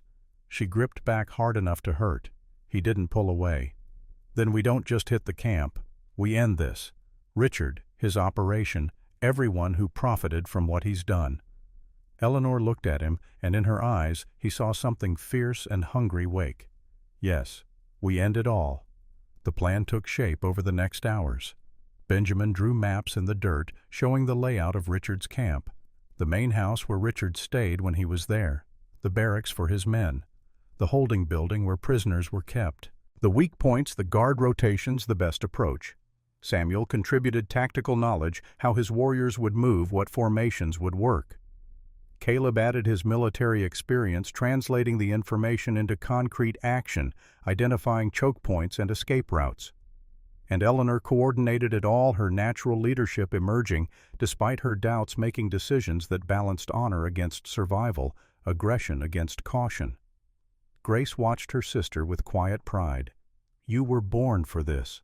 Father always knew." Eleanor didn't respond, but Caleb saw the words land, saw something shift in her posture. They would move at midnight, hit the camp while Richard was away gathering forces. Free the prisoners, destroy the supplies, make it impossible for him to continue operations. And if Richard was there, if fortune smiled, and they could end this in one stroke, then so be it. Benjamin had one job: get Dawn River and their daughter Lily out safely. Nothing else mattered. The old soldier nodded his acceptance, and Caleb saw in his eyes the desperation of a man who had one chance at redemption and knew it. They rode out as the moon rose, 15 warriors, plus Benjamin, Caleb, and Eleanor. Grace stayed behind with Anna, guarding the farm in case this went wrong. Samuel led them through the darkness, his knowledge of the land turning what should have been a treacherous journey into something almost easy. Caleb rode beside Eleanor for much of the trip, neither speaking, just drawing strength from proximity. At 48, he'd long since learned that some of the most important conversations happened in silence, that presence mattered more than words. The camp emerged from the darkness like a wound in the earth. Wooden structures arranged in a rough circle, torches burning at intervals, guards visible at predictable points. Just as Benjamin had described, from their position on the ridge above, Caleb counted 12 guards visible, probably more inside the buildings. The math was better than the first battle, but still dangerous. Richard himself is there. One of Samuel's scouts reported in Lakota, the words translated by Standing Bear. Came back yesterday with 5 more men. They're loading wagons. Caleb and Eleanor exchanged glances. Richard being present made this both more dangerous and more decisive. If they could end him here, the threat would be eliminated entirely. "We go anyway." Eleanor's voice carried no hesitation. "We hit them fast and hard. Samuel's warriors handle the guards. Caleb and I go for Richard." She looked at Benjamin. "You get Dawn and the child out. That's your only job." Benjamin nodded, once his face unreadable. Samuel gave the signal. An owl call 3 times repeated. The attack began. Chaos erupted across the camp as warriors struck from every direction. Guards fell before they could raise the alarm arrows and knives, finding them in the darkness. Shouts of confusion rose from the buildings as people woke to combat sounds they couldn't identify. Caleb and Eleanor moved through the chaos like shadows heading for the main house. The door was locked. A boot to the jamb solved that problem, and they were inside, weapons ready. They found Richard in the bedroom, standing with his back to them, looking at something on the wall. "I knew you'd come eventually. I've been waiting." His voice was eerily calm, almost conversational. He turned, and even having heard the descriptions, even knowing what to expect, Caleb felt his stomach turn. Richard Blackwell's face was a horror. The scar from Eleanor's knife ran from his temple to his jaw, but that wasn't the worst of it. He'd been picking at the wound, keeping it raw and infected. The flesh around it wept fluid that glistened in the lamplight. He looked more corpse than man, animated by something darker than mere life. "Hello, Eleanor." He smiled, and the expression was obscene on that ruined face. "I've dreamed about this moment for so long. It's over, Richard." Eleanor's voice was steady, but Caleb could feel the tremor running through her. "Your brother is dead. Your operation is finished. There's nowhere left to run." "Run." He laughed, a broken, unsettling sound. "I'm not going to run. I've been hunting you for 2 years. You're finally here in front of me, and you think I'm going to run." His hand moved, and suddenly there was a gun in it, but not pointed at them, at his own temple. "I rigged the ammunition stores before you arrived. One shot and this whole camp goes up in flames." His mad eyes glittered. "Everyone dies. The prisoners, your precious cousin and her half-breed child, your white lover there. Everyone." Pause. "Unless she stays." His gaze fixed on Eleanor with horrible intensity. "Send the man away. Let him take the prisoners, the woman, whoever he wants. But you stay here, with me, to finish what we started 2 years ago." Eleanor's knife hand was trembling now. Not with fear, Caleb realized, but with the effort of not throwing herself at Richard regardless of the cost. "Don't," Caleb said quietly. "He's bluffing." "Am I?" Richard's finger tightened on the trigger. "This face, I did this to myself. Every day for 2 years. Opening the wound she gave me so I would never forget. Never forgive. Never stop." He took a step toward Eleanor. "So you tell me, soldier boy, does that sound like someone who's bluffing?" In the distance, fighting sounds were beginning to fade. The warriors had taken the camp, but here in this room everything balanced on a knife's edge. Caleb's mind raced, searching for alternatives, exit strategies, any option that didn't end with Eleanor's sacrifice. Then he saw it. The window behind Richard, the angle of the lamp, shadows moving outside, shadows that didn't belong to Samuel's warriors. Benjamin. Their eyes met through the glass for just an instant. Benjamin gave the slightest nod. Caleb turned back to Eleanor, making sure Richard could see defeat in his posture, surrender in his eyes. "I'll go. I'll get the others out." His voice was heavy. "But if you hurt her, if you so much as touch her, you'll what?" "Come back and kill me." Richard's laugh was pure madness. "Go ahead and try. But by the time you work up the courage, there won't be anything left of her worth saving." The window shattered. Benjamin Hayes came through it like a force of nature, 40 years of hard living condensed into a single explosive movement. His body slammed into Richard before the madman could react, driving him away from Eleanor, away from his trigger finger, away from everything except the floor, rushing up to meet him. The gun went off. For one horrible moment, Caleb thought the trap had been sprung, that somewhere ammunition stores were exploding, that everyone in the camp was about to die in a ball of fire. But no explosion came, just the echoing crack of a gunshot. Then silence. Richard lay on the floor, Benjamin's hands around his throat, the gun spinning harmlessly away across the wooden boards. His finger had slipped when he fell. The shot had gone into the ceiling, not his temple. He was lying. Benjamin grunted, maintaining his chokehold as Richard thrashed beneath him. "I checked the ammunition stores before the attack. No traps, no rigging, just a madman's bluff." Eleanor retrieved her knife. She stood over Richard now, blade raised every line of her body, screaming for vengeance. "Do it!" Richard croaked. His ruined face twisted into what might have been a smile. "Kill me. Prove you're no better than I am." The knife trembled in her hand. Caleb watched, knowing this moment belonged to her alone. Whatever she decided, he would support. Whatever she needed, he would provide. Seconds stretched into eternity. Then Eleanor lowered the knife. "No." Her voice was steady now, her eyes clear. "You don't get to die quick. You don't get to escape what you've done." She looked at Samuel, who had appeared in the doorway with warriors. "Take him. He'll face our justice. Our way." Richard's face contorted with rage, but the warriors hauled him to his feet, bound him, dragged him away, still screaming threats and promises of vengeance that would never come to pass. Eleanor walked out without looking back. Caleb followed, finding her in the yard outside, standing in the middle of chaos. Freed prisoners embracing their rescuers.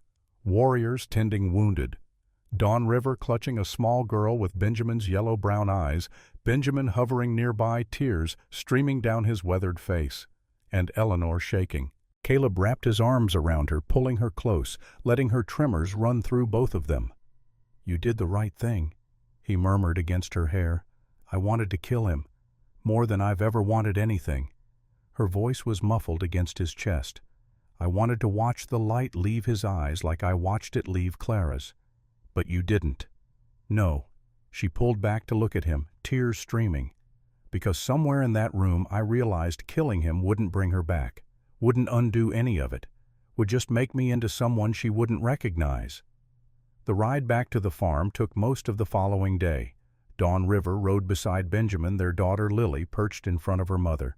The other freed prisoners had been sent north with some of Samuel's warriors toward settlements where they might find their way home or build new lives.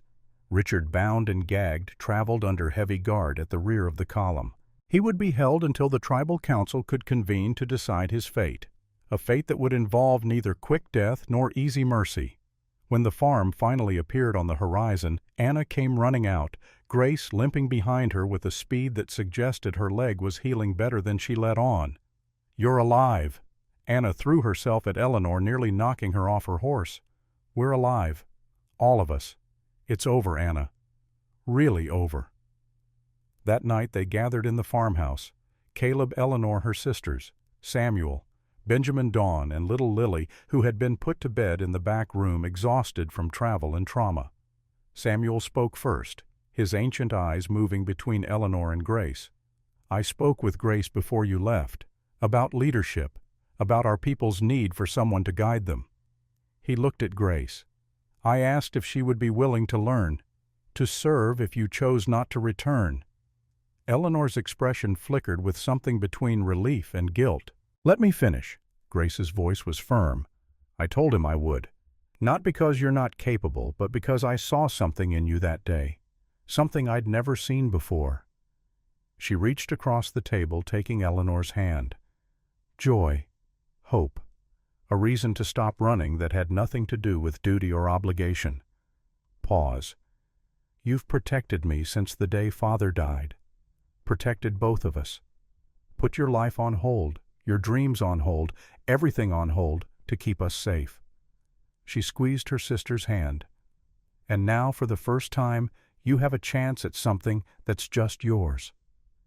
Anna signed rapidly, and Grace translated. "And I'll learn too. Whatever needs to be done." Eleanor looked around the table at the people who loved her. Her sisters willing to shoulder burdens they'd never asked for. Samuel offering a path she'd never considered. Caleb silent, but present, his hand covering hers beneath the table. "I need time, to think, to understand what I really want." She looked at Caleb. "Would you be willing to wait while I figure out who I'm supposed to be?" He squeezed her hand under the table.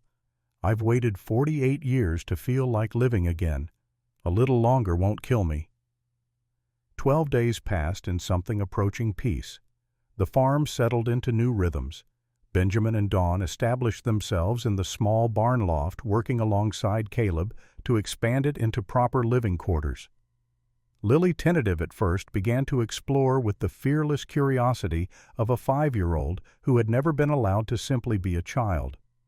Grace prepared to leave with Samuel to begin learning what he could teach about leadership, about healing, not just bodies, but communities. Anna would go with her, supporting her sister, becoming whatever their people needed her to become. And Caleb and Eleanor fell into a rhythm that felt natural, inevitable. Waking with the sun, working through the day, collapsing together at night into a sleep that came easier than it had in years. On the 10th day, as they worked together repairing a section of fence damaged in the first battle, Eleanor stopped suddenly, her hand going to her stomach. "Are you all right?" Caleb was at her side immediately. "I'm fine, just tired." She smiled, but there was something in her expression, something she was holding back. That evening, Grace found Caleb alone near the creek. "She's pregnant." The words were simple, direct, spoken in Grace's matter-of-fact healer's voice. Caleb felt the world tilt. "She knows. Grace confirmed it this morning, a few months along. She wanted me to tell you. Why didn't she tell me herself? Because she's terrified." Grace's voice softened. After everything she's lost, everyone who's been taken from her, the idea of bringing new life into this world scares her more than any battle. Caleb found Eleanor on the porch as the sun set, watching the last light fade from the sky. "Grace told me." He sat beside her, leaving space between them, giving her room. "I wanted to wait, to be sure, to understand what it meant." Eleanor's voice was quiet. "A baby, Caleb. Our baby." She turned to look at him, and her eyes were bright with unshed tears. "I was terrified to hope for this. After everything, after losing so much, I couldn't let myself believe that something so good could happen." She laughed, the sound breaking. "But here we are." He took her hand, pressed it against his chest so she could feel his heartbeat. "I'm 48 years old. I thought I'd lost my chance at this. Thought the fever took everything." He pulled her close. "But here we are." They sat together as darkness fell, two people who had found each other in the wreckage, trying to believe in the possibility of joy. On the 12th day the rider came, one of Samuel's young warriors, pushing his horse hard enough that foam flecked its muzzle and its sides heaved with exhaustion. Terror etched into every line of his face. Caleb met him in the yard, rifle in hand, out of habit. Eleanor emerged seconds later, knife already drawn, body coiled. The warrior spoke rapid Lakota, and Eleanor's face went pale, then gray, then something beyond color entirely. "What is it? What's happened?" "Richard escaped." The words hit like a physical blow. 3 nights ago, killed 2 guards, disappeared into the darkness. She was already moving toward the barn, toward the horses. "He took weapons, supplies, and he's been gathering men, remnants of Marcus's operation, anyone willing to ride for revenge and gold." "How many? 30? Maybe more by now." The warrior was breathless.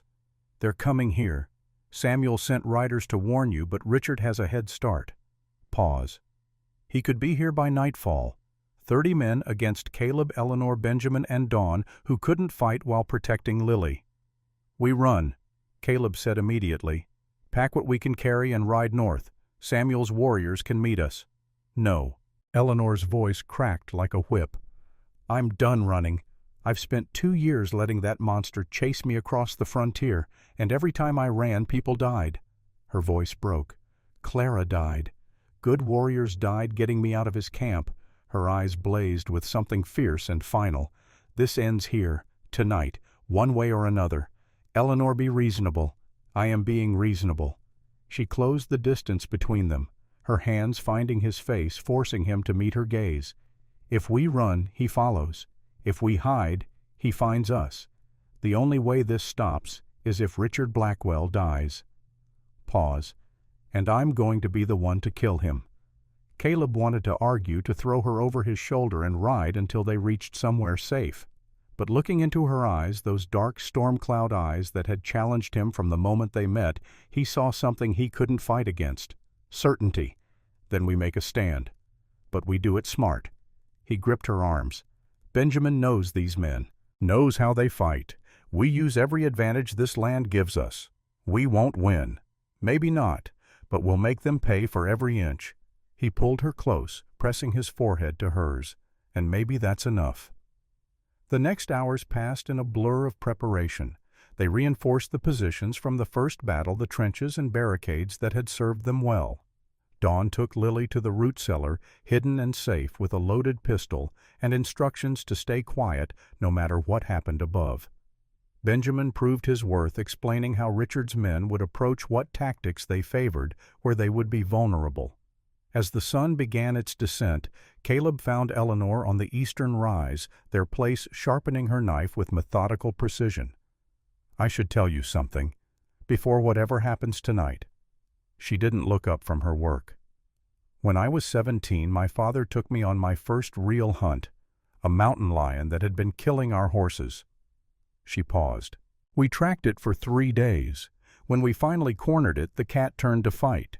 My father could have killed it easily, but he stepped back and told me to make the shot." "Did you eventually?" "But first I hesitated.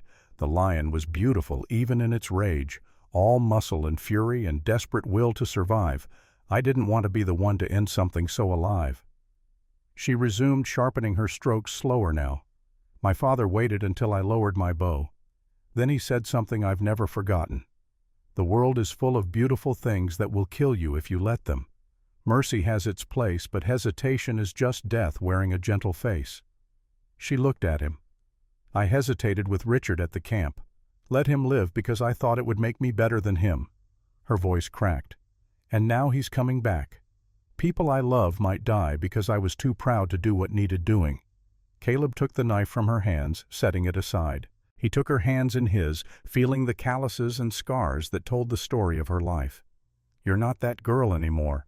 And tonight, whatever happens, you're not going to hesitate." His voice was firm. "I know you.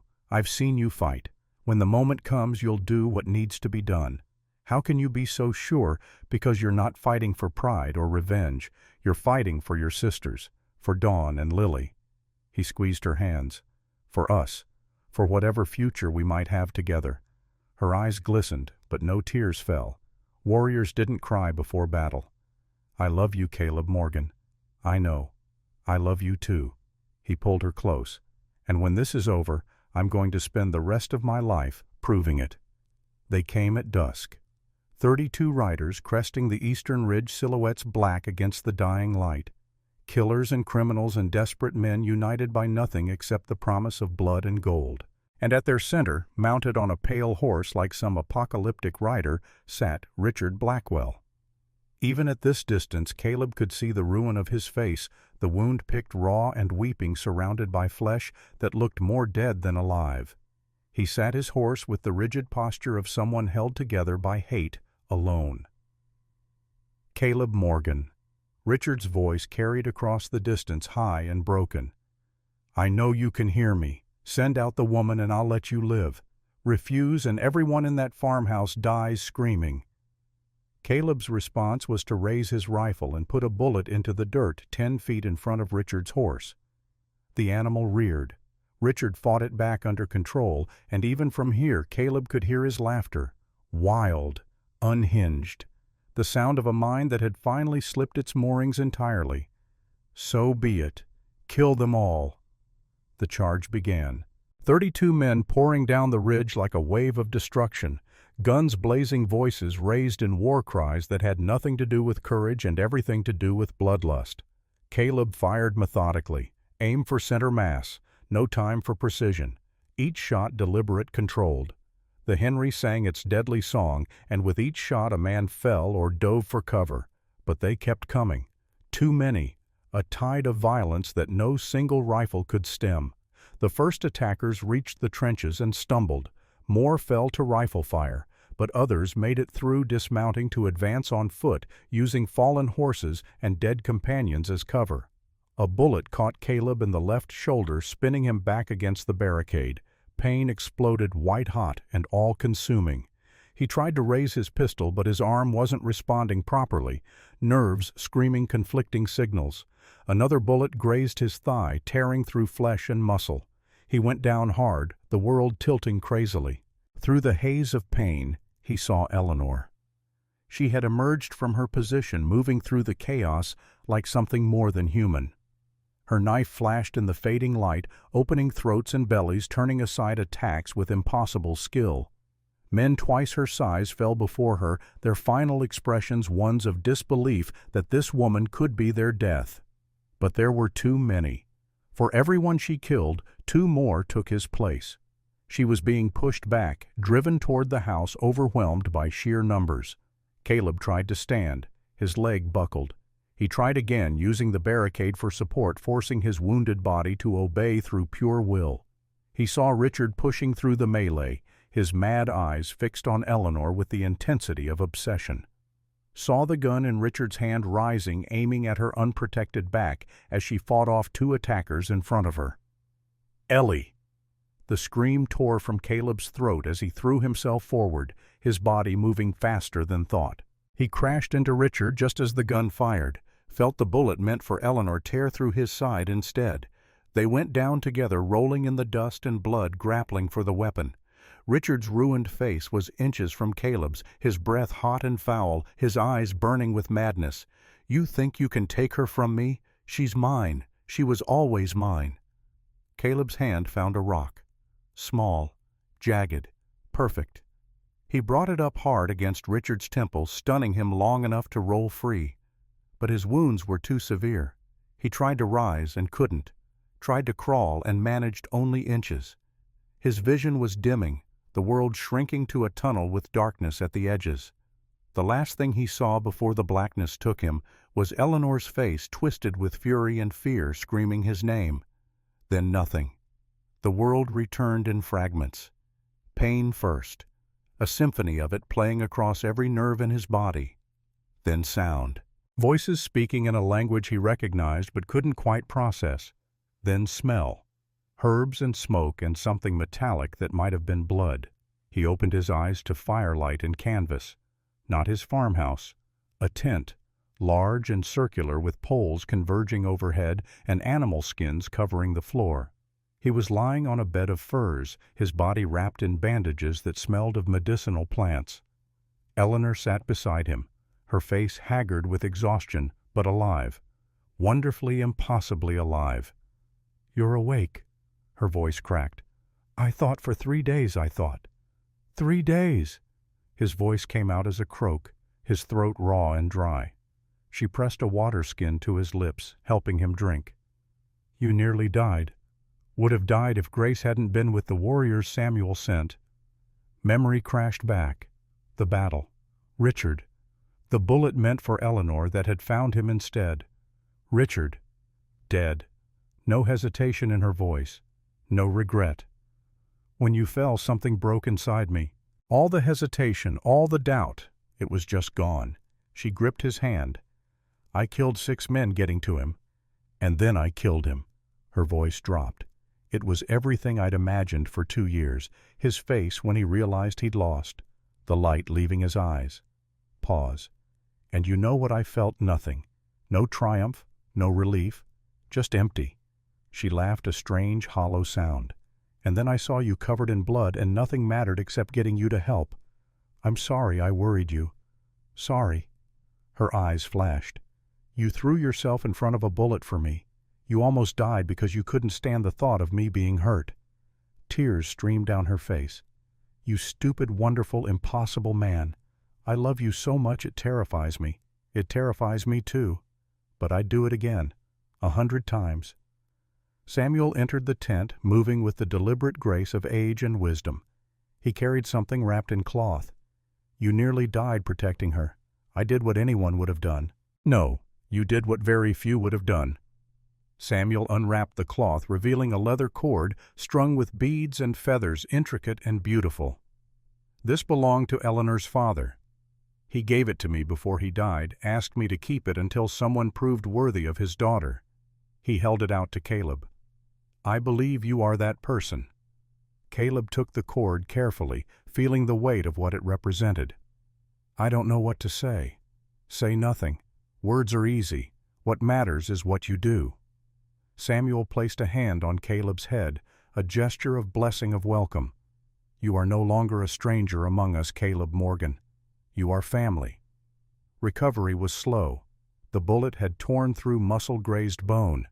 Grace warned him full healing would take months. He would carry scars for the rest of his life. But Caleb didn't mind. Scars were proof of living, and he intended to do a lot more of that. A month passed before Caleb was strong enough to travel.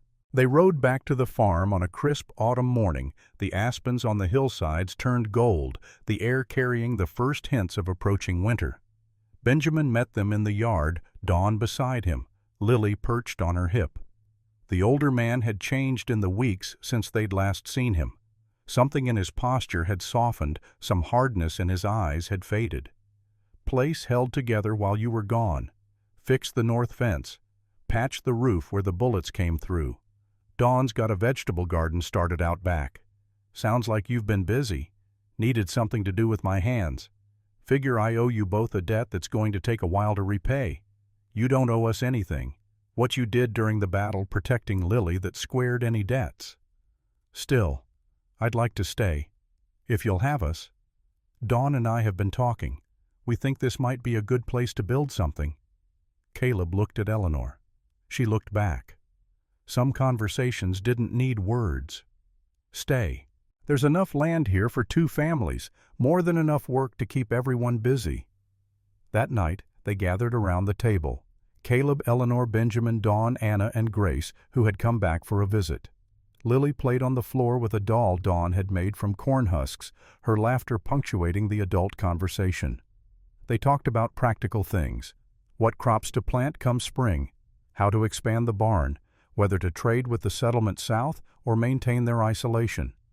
But beneath the practical talk ran something deeper, a sense of family forming, strangers becoming kin through shared experience and deliberate choice. After dinner, Caleb and Eleanor sat on the porch watching stars emerge. I spoke with Samuel before we left. Her voice was quiet. About leadership, about what I'm supposed to be. Caleb waited. Grace has agreed to take my place, to learn what needs learning, to lead when leading is required, and Anna will help her, support her, become whatever our people need her to become. She turned to look at him. I told Samuel I found something here I wasn't looking for, something I didn't know I needed until it was right in front of me. What did he say? He said my father would be proud, not because I'm fulfilling the destiny everyone expected, but because I'm finally living my own life instead of the one others planned for me. Caleb pulled her close, her head resting against his shoulder. So what happens now?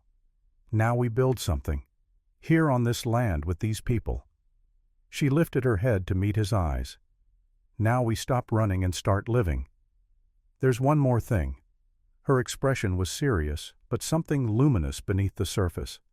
Something I've been waiting to tell you until I was sure. She took his hand, pressed it against her stomach. Flat, still unchanged, but somehow different now that he understood. I'm pregnant, Caleb. A few months along. Grace confirmed it yesterday. For a moment he couldn't speak, couldn't breathe. The world had narrowed to a single point. His hand on her belly, life growing beneath. The impossible gift of a future he'd never dared imagine. A baby. Our baby. Tears streamed down her face, but she was smiling, radiant, incandescent. I was terrified to hope for this. After everything, after losing so much, I couldn't let myself believe something so good could happen. She laughed through her tears. But here we are. He kissed her deeply, thoroughly, trying to pour everything he felt into that single gesture. The joy and the fear and the overwhelming gratitude for the second chance. I don't know how to be a father. Don't know if I'll be any good at it. Neither do I. She wiped his tears with gentle fingers. But we'll figure it out together, the way we figured out everything else. Spring came slowly, grudgingly, the frozen earth releasing its grip inch at a time. And with spring came new life. Calves in the pasture, chicks in the henhouse, and the swelling of Eleanor's belly that marked the passage of time more surely than any calendar. The baby came on a night when the full moon hung low over the mountains. Grace had stayed for the final weeks, and it was her steady hands that caught the child as it emerged, screaming and squirming, and more beautiful than anything Caleb had ever seen. A girl. Grace announced, her face wet with tears despite her professional composure. A healthy, perfect girl. Eleanor reached for her daughter, exhausted but radiant, cradling the tiny form against her chest. The baby quieted at her mother's touch. dark eyes blinking up at the face that would be her first and most constant companion. Caleb knelt beside them, his hand trembling as he touched his daughter's cheek for the first time. Soft, impossibly soft. "Hello, little one. I'm your father. I don't know what I'm doing, but I promise. I promise I will spend every day of my life trying to be worthy of you." The baby grabbed his finger, her grip surprisingly strong, and something in Caleb's chest broke open and rebuilt itself in the same moment. "What will you name her, Grace?" asked softly. Eleanor looked at Caleb. He looked back at her, and he knew without needing to discuss it what the answer had to be. "Rebecca. After my sister. And Clara. After your cousin." Eleanor's eyes overflowed. "Rebecca Clara Morgan." Her voice was barely a whisper. "It's perfect." 1 year later, Caleb stood on the porch watching the sunset paint the sky in fire and gold. Behind him, through the open door, he could hear Eleanor singing to Rebecca, a Lakota lullaby learned from her mother, now being passed to the next generation. So much had changed. The farm had grown. A second house stood where Benjamin and Dawn made their home with Lily, who had adopted Rebecca as a baby sister with fierce devotion. The fields were productive, the animals healthy, the future secure in ways he'd never imagined possible. But more than the physical changes, it was the feeling of the place that had transformed. What had once been a monument to grief was now a home filled with laughter and purpose and the controlled chaos of children growing. Anna appeared beside him on the porch. 19 now, a woman, not a girl, carrying herself with a confidence that had been hard-won. And then she spoke, her first full sentence in 2 years. "You gave her back her voice, too, you know. Not just me." Caleb turned startled, not just by words, but by what they meant. Anna smiled, tears streaming down her face, but joyful. "When Clara died, we all lost something. Ellie lost her courage. Grace lost her hope." Pause. "I lost my voice. Watched them strangle her, and couldn't scream, couldn't speak. For 2 years." She touched her throat. "But you gave us a safe place to find what we'd lost." Pause. "So thank you, Caleb Morgan, for giving my sister her life back, and for helping me find my voice." Before Caleb could respond, Rebecca started crying inside. Anna laughed, wiping her tears. "I'll get her. You stay here and think about how lucky you are." She disappeared into the house. Caleb stood alone, watching the last light fade from the sky, the first stars beginning to emerge, pinpricks of light in the darkening expanse. He thought about the future, about Rebecca growing up between 2 cultures, learning to navigate both worlds, about how he at 49 now would teach her everything he knew, blacksmithing from his father, tracking from the war, integrity from loss, about how the legacy he thought had died with Thomas and Rebecca the First wasn't dead at all. It had just been waiting for a different path, a different form. Eleanor appeared in the doorway, Rebecca in her arms, Anna beside her. "Come inside, it's getting cold." Caleb followed her through the door into the warmth of home. Their home, built from the wreckage of their separate pains into something neither could have created alone. And in that moment, standing in the doorway between darkness and light, between past and future, Caleb Morgan finally understood what Rebecca had asked him to promise. Not just to survive, not just to keep breathing, but to live, truly fully live, to love again, to build again, to hope again. And as he closed the door against the Montana night, as he gathered his family close, as he felt the weight of purpose settle over him like a benediction, Caleb knew with absolute certainty that he had kept his promise. The end had become a beginning, and at 49 he was finally truly alive.